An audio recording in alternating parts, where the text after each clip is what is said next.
Troisième exercice, donc un exercice d'algèbre linéaire issu de EDEC 2013. Alors, dans tout l'exercice, n est un entier naturel, E, un espace vectoriel de dimension n. On rappelle ce que c'est qu'un hyperplan. Bon. Première question, étude d'un exemple. On considère dans cette question seulement l'endomorphisme de f dont la matrice est donnée par, voilà, montrer que im de f est un hyperplan de R3 et qu'il est stable par f. Bon. Im de f, ça sera donc l'espace vectoriel engendré par le vecteur 1, 0, 0 et le vecteur 2, 3, 0 d'après notre matrice. Ces deux vecteurs n'étant pas collinaires,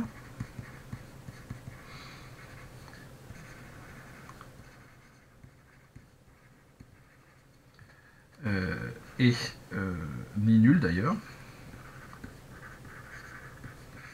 ils forment une base de im de f. Donc,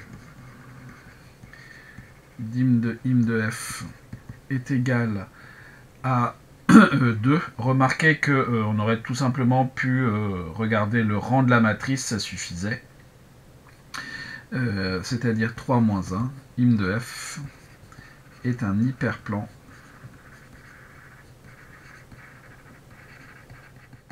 de E.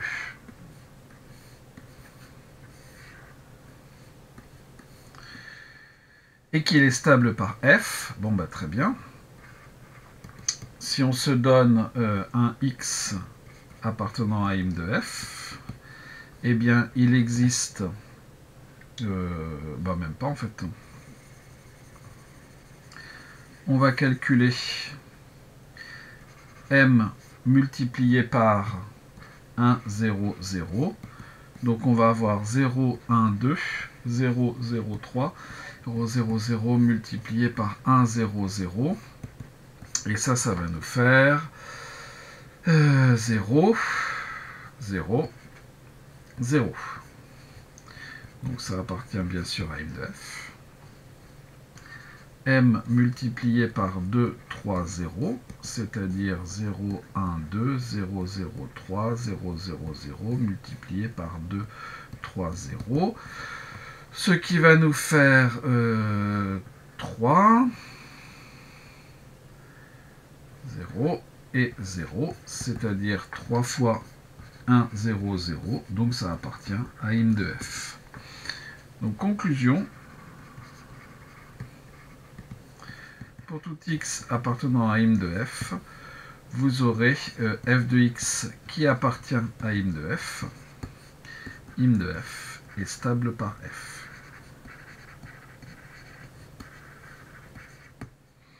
Donc on a l'existence d'un hyperplan stable par f. Question 2. Un autre exemple, une autre matrice, déterminer les valeurs propres de f. Donc M est une matrice symétrique.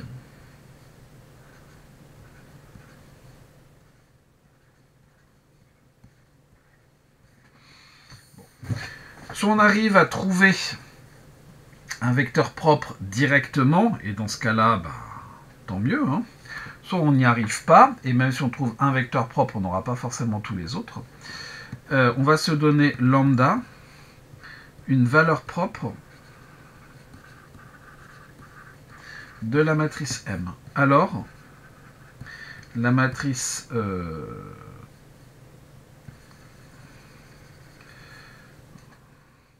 on a donc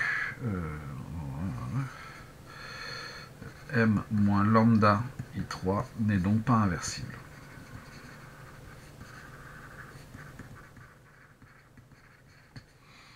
C'est même une équivalence. Donc on va s'intéresser à M moins lambda I3, c'est-à-dire qu'on va s'intéresser à la matrice 2 moins lambda, 1, 1, 1, 2 moins lambda, 1, 1, 1, 2 moins lambda.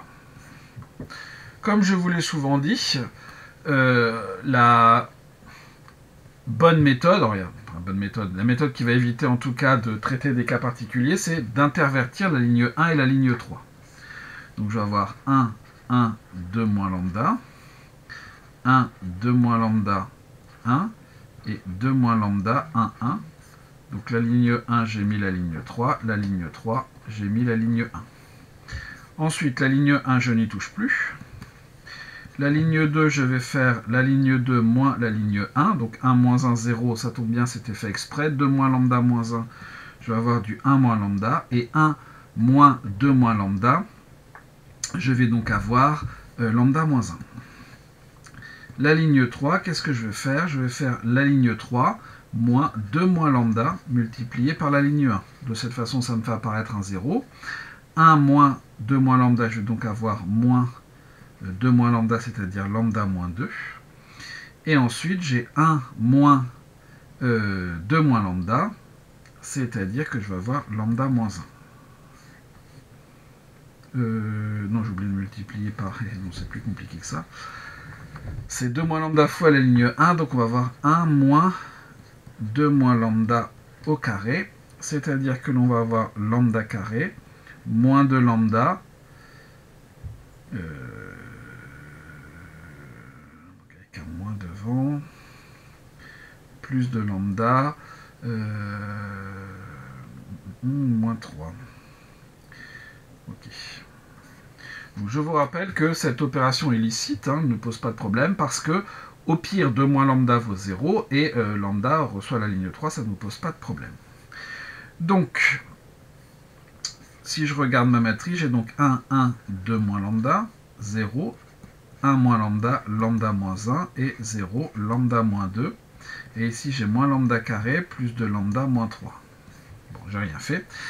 Et ce que je vais faire, en fait, c'est que je vais ajouter ces deux lignes-là. Ce faisant, le lambda va disparaître. Donc, ici, je recopie ma première ligne sans rien y toucher. Ma deuxième ligne, je n'y touche pas non plus. Et dans ma ligne 3, je vais faire L3 plus L2. Quand je fais ça, je vais avoir 0. J'ajoute mes deux lignes, je vais avoir ici moins 1. Et ici, j'ajoute mes deux lignes, donc je vais avoir moins lambda carré. Plus de lambda, donc plus 3 lambda. Moins 4. Ok, et je vais intervertir la ligne 3 à la ligne 4. Donc en fait, j'aurais pu ajouter les deux lignes dans la ligne 2. Ça aurait peut-être été un petit peu plus malin.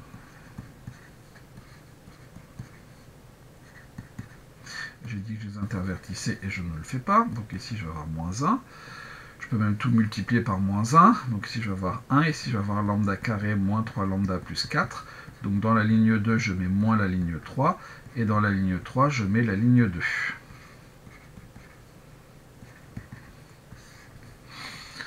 Voilà.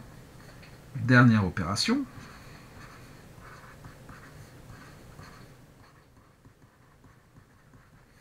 Et donc ici, je vais faire dans la ligne 3.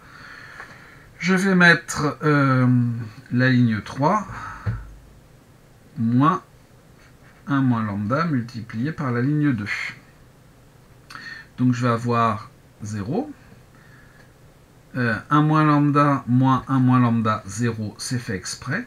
Et ici, je vais avoir lambda moins 1 moins 1 moins lambda, facteur de lambda carré moins 3 lambda plus 4. C'est-à-dire que je vais avoir lambda moins 1, facteur de 1, plus lambda carré moins 3 lambda plus 4, c'est-à-dire lambda moins 1, facteur de lambda carré moins 3 lambda plus 5. Conclusion. Donc lambda est valeur propre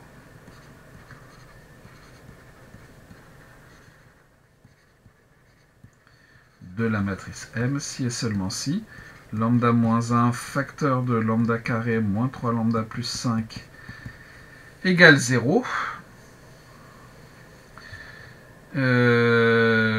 C'est-à-dire si et seulement si lambda égale 1 ou alors lambda carré moins 3 lambda plus 5 égale 0, c'est-à-dire lambda égale 1 ou un petit discriminant peut-être 9 moins 4 fois 1 fois 5 9 moins 20, c'est-à-dire moins 11, qui est largement négatif. Ce qui est très embêtant, puisque la matrice étant symétrique et différente de l'identité, elle ne peut pas avoir qu'une seule valeur propre.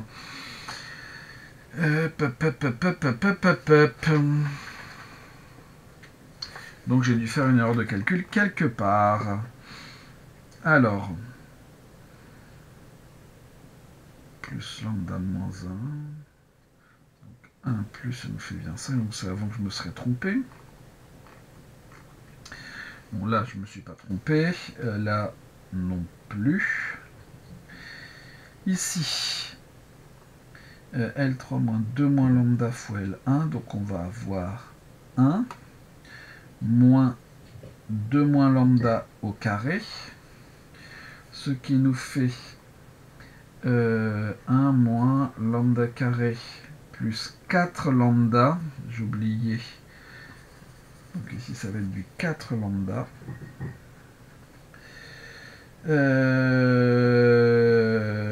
4, bon ça c'est bon, donc je pense que l'erreur est ici. Donc ici j'ai du 4 lambda. Ici j'ai du 4 lambda. Ici aussi. Hop, et non, pas que j'oublie un morceau.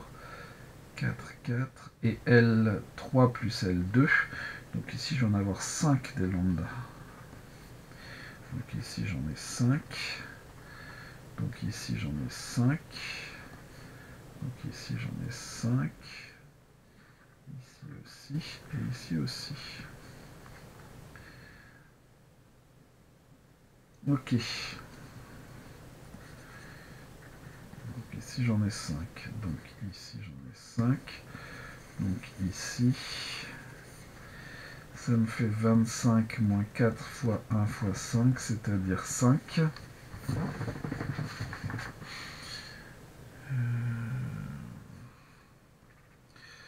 Donc vous avez lambda 1 qui va valoir b moins racine de delta sur 2a, et lambda 2 qui vaut 5 plus racine de 5 sur 2. Ok. Donc finalement le spectre de mon endomorphisme f, c'est 1, 5 moins racine de 5 sur 2, et 5 plus racine de 5 sur 2, sauf autre erreur de calcul que celle que j'ai détectée. Mais bon, là, on a déjà 3 valeurs propres distinctes, ce qui est cohérent avec le fait que la matrice M est symétrique et donc diagonalisable dans une base orthonormée. Question B. Montrer que Ker de f moins d est un hyperplan de R3, ok. Donc si je prends x appartenant à Ker de... Alors x égale x1, x2, x3 appartenant à Ker de f moins id, alors, eh bien vous avez 2, 1, 1, 1, 2, 1, 1, 1, 2, x1, x2, x3, alors moins l'identité.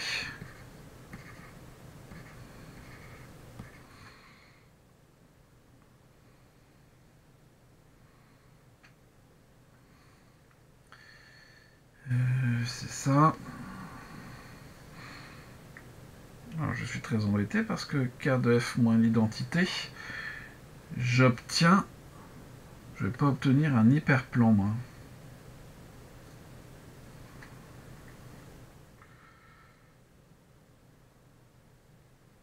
Si.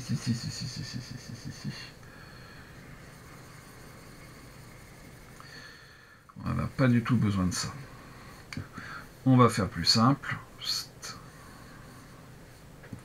Soit x appartenant à Ker de f moins identité. On peut remarquer que le rang de f moins l'identité, c'est le rang de la matrice 1, 1, 1, 1, 1, 1, 1, 1, 1, qui est égal à 1. Donc par le théorème du rang,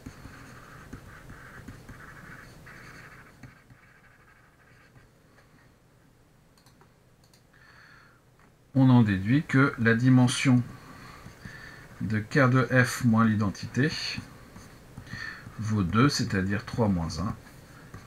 Ker de f moins identité est un hyperplan de R3.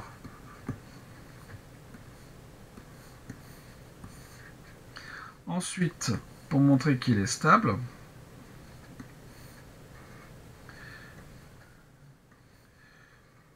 soit x appartenant à ker de f moins l'identité, en fait c'est un espace propre donc il va être stable, vous avez f,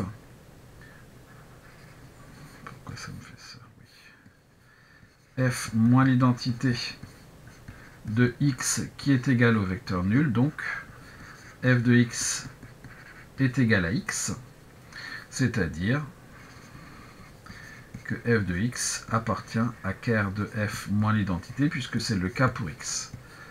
Ker de f moins l'identité est stable par f. Et ça, c'est forcément le cas avec les sous-espaces propres. Les sous-espaces propres, surtout d'une matrice... Bref, ça marche.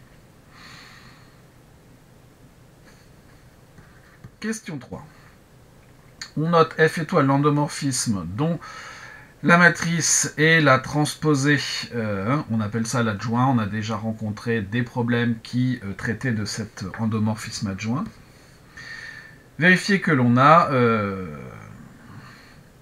pour tout x y appartenant à E, f de x scalaire y est égal à x scalaire f étoile de y. Bon.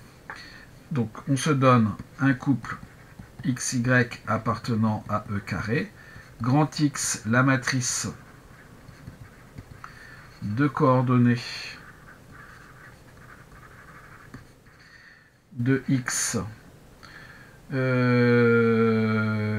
Qu'est-ce qu'il y a dans une base, dans la base B. Grand Y, celle de petit y. Et M, la matrice de F, toujours dans la base B. Alors, vous avez f de x scalaire y qui est égal à la transposée de y multipliée par mx. Or, il se trouve que... rien du tout en fait, hein, on a juste ça. Ok.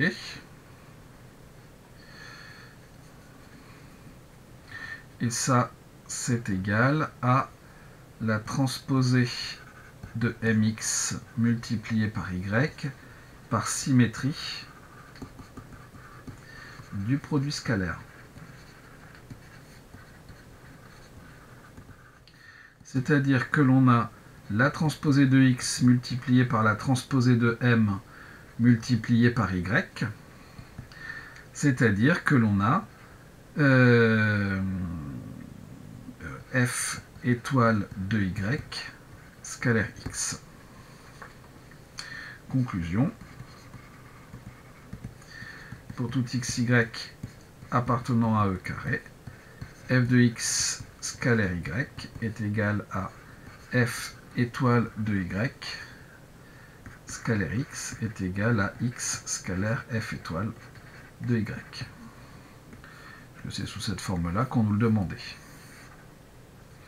Remarquez que la formule matricielle du produit scalaire, de la norme, on l'utilise quand même énormément. Question 3b. Établir que f est l'unique endomorphisme vérifiant ça. Donc on a vu que f étoile vérifie ça. F étoile vérifie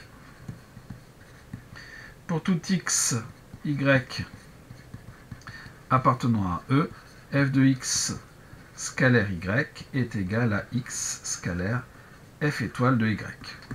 Bon. Supposons, on peut faire autrement, soit G appartenant à L de E, tel que pour tout x, y appartenant à E carré, f de x scalaire y est égal à x scalaire g de y. Bon. Il faut montrer que, pour tout y, en fait, un g de y est égal à f étoile de y. Alors, comment est-ce qu'on peut faire ça? Eh bien, on en déduit la chose suivante. Pour tout xy appartenant à e carré, x scalaire f étoile de y est égal à x scalaire g de y. Ok, d'où pour tout xy appartenant à e, x scalaire f étoile de y moins g de y est égal au vecteur nul. Et ça, c'est valable pour tout x appartenant à e. Et donc, quand un vecteur est orthogonal à tout le monde, c'est le vecteur nul. D'où, pour tout y appartenant à e carré, f étoile de y moins g de y est égal au vecteur nul. Et donc, pour tout y appartenant, alors je marque à e carré, mais c'est à e, f étoile de y est égal à g de y, f étoile égale g. Conclusion, ben, il n'y en a qu'un seul. F étoile est l'unique endomorphisme de E vérifiant l'égalité.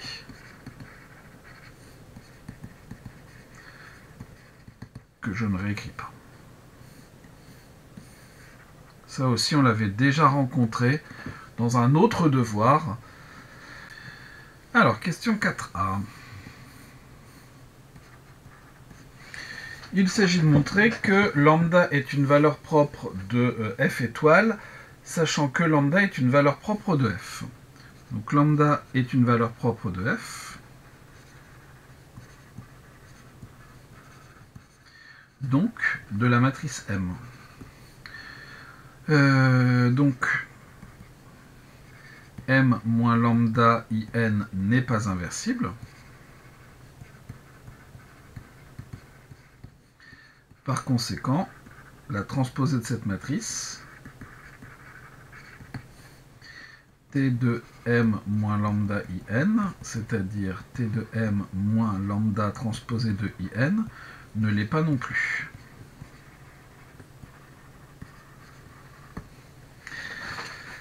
Donc, T de M moins lambda IN n'est pas inversible. Ce qui est une autre façon de dire que lambda est une valeur propre de transposée de M, donc de f étoile. Voilà pour cette question. Et on arrive déjà à la fin de ce problème. Question 4b. On considère un vecteur propre U associé à la valeur propre lambda. Montrer que vecteur de U orthogonal est un hyperplan de E et qu'il est stable par F. Bon, très bien.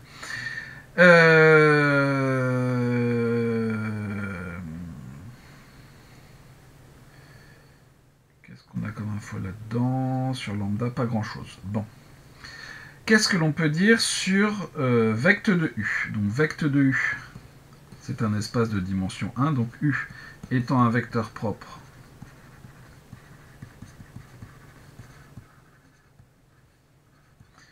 de f étoile, U est différent de 0, et donc